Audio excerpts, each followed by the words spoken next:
In 1187, Jerusalem changed hands again, but this time under Salahuddin Ayyubi, a commander known as much for self-control as for battlefield strength. Outside the city gates, Crusader soldiers laid down weapons, while Salahuddin's army waited calmly, expecting orders that would decide how history remembered this victory. Instead of killings, there were written agreements, guarded exits, and paid ransoms, turning a brutal medieval conquest into a moment of controlled mercy. 6 years later, in Damascus, Salahuddin died quietly, and at the same time, the lands he ruled began drifting apart without any invading army. No rebellion defeated him, no foreign power broke his rule, yet his empire started collapsing simply because the man holding it together was gone. This is History and Society, where we explore how systems quietly shaped civilizations long before people understood what was happening. Part 1. The victory that shocked the world. In the late 1100s, the Middle East was split by constant Crusader attacks, local rivalries, and fragile truces, with major cities always preparing for siege. Salahuddin Ayyubi rose inside this chaos through service and patience, not sudden luck, building a reputation for discipline, planning, and personal self-control. Salahuddin Ayyubi was born in Tikrit around 1137 or 1138, and his family moved through military circles where leadership meant logistics, not speeches. As a young officer, Salahuddin Ayyubi learned how to move supplies, pay soldiers, and keep camps organized, because a hungry army collapses before battle begins. Salahuddin Ayyubi first gained real power in Egypt, where political factions fought each other and where control of money often mattered more than control of swords. In 1171, Salahuddin Ayyubi ended the Fatimid Caliphate in Egypt and aligned the state with Sunni Abbasid authority, tightening legitimacy and reducing internal confusion.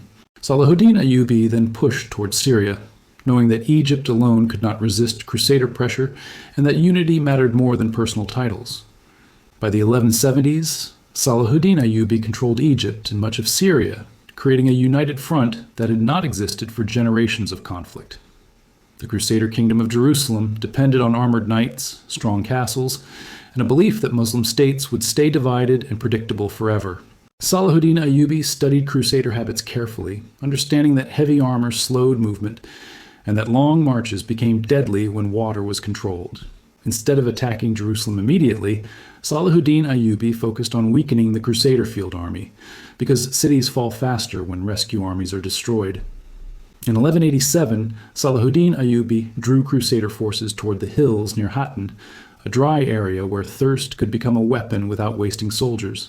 Crusader troops marched under intense heat, wearing heavy metal armor, carrying shields and swords, while their water access was cut and their pace slowed. Salahuddin Ayyubi used fast cavalry to circle and harass the Crusader column, hitting edges, burning morale, and preventing the tired army from resting safely. When the fighting at Hattin finally peaked, many Crusader soldiers were already exhausted, confused, and dehydrated, which turned elite knights into easy targets. The Battle of Hattin ended with a crushing Crusader defeat, and the Kingdom of Jerusalem lost the main force that protected its castles and roads. Salahuddin Ayyubi captured major leaders, including King Guy, and this mattered because it proved the Crusaders were not only beaten, but politically trapped. Salahuddin Ayyubi also captured the True Cross relic, which carried huge emotional weight for Crusader morale and turned the defeat into a spiritual shock. After Hattin, Salahuddin Ayyubi moved quickly, taking key towns and fortresses, because speed prevents enemies from rebuilding confidence or gathering fresh armies. Jerusalem became isolated, because without a strong field army, walls are only stone, and stone cannot chase attackers away from supply routes. In October 1187, Jerusalem negotiated surrender terms, and Salahuddin Ayyubi chose ransom and controlled evacuation instead of mass killing inside the streets. This decision was famous because the Crusader capture of Jerusalem in 1099 had included a massacre, so people expected the same brutality in reverse. European writers later described Salahuddin Ayyubi as honorable, and Muslim chroniclers praised restraint, which is rare praise from both sides in medieval war. By late 1187, Salahuddin Ayyubi looked unstoppable, with Egypt and Syria aligned behind him, and with Crusader states suddenly weak and defensive. But the empire that seemed united from the outside was held together by Salahuddin Ayyubi himself, and Part 2 begins when that human glue disappears. Part 2. The Empire. built on one man. After Jerusalem fell in 1187, Salahuddin Ayyubi was not just a war leader, he became the central authority holding multiple regions together.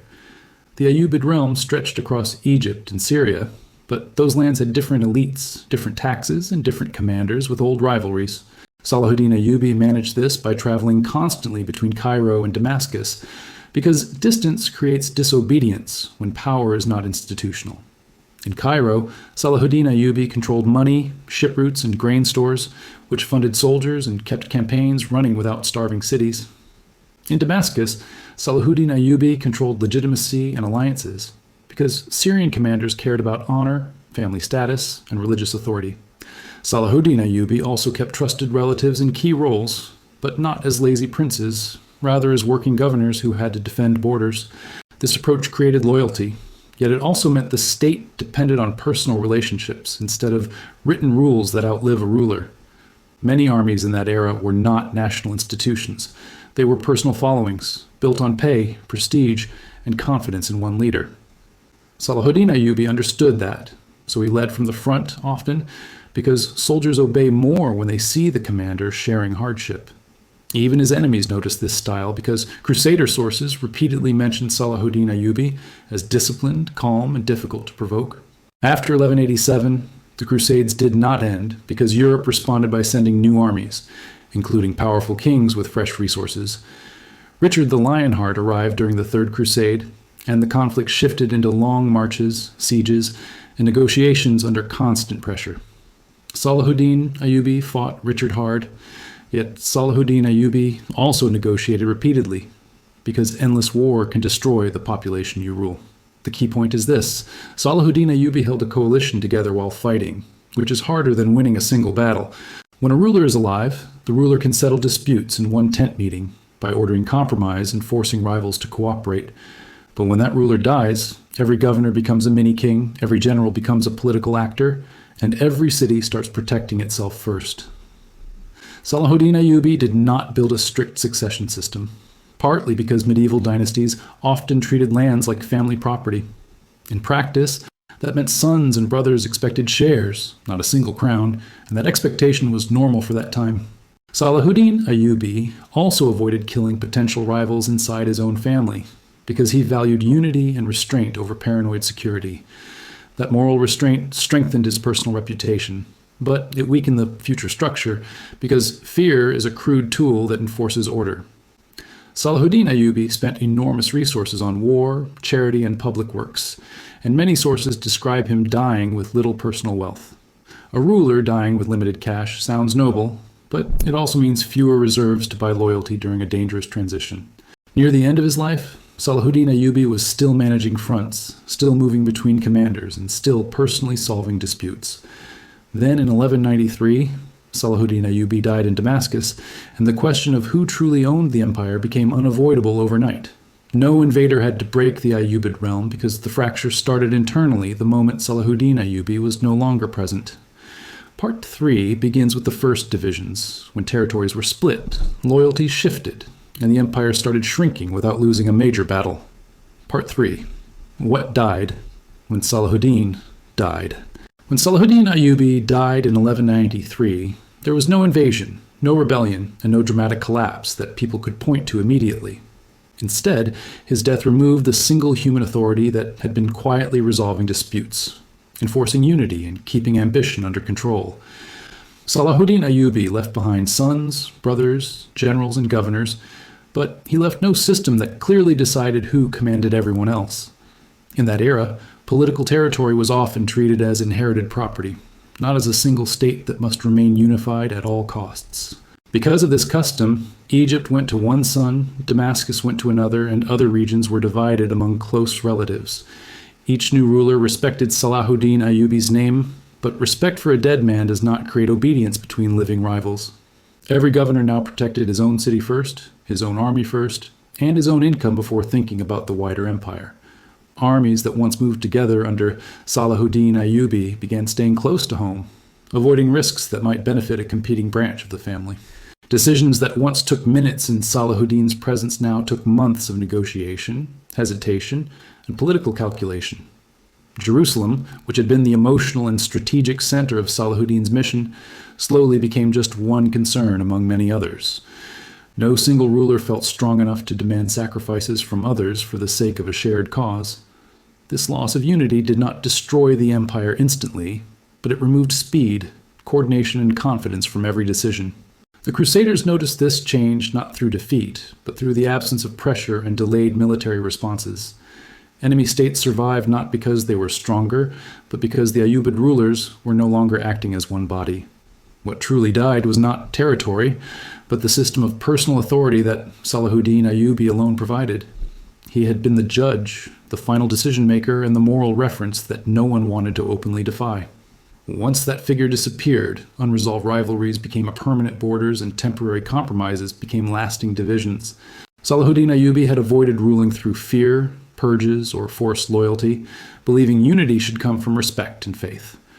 That choice gave him an unmatched reputation, but it also meant there were no harsh mechanisms to preserve unity after him.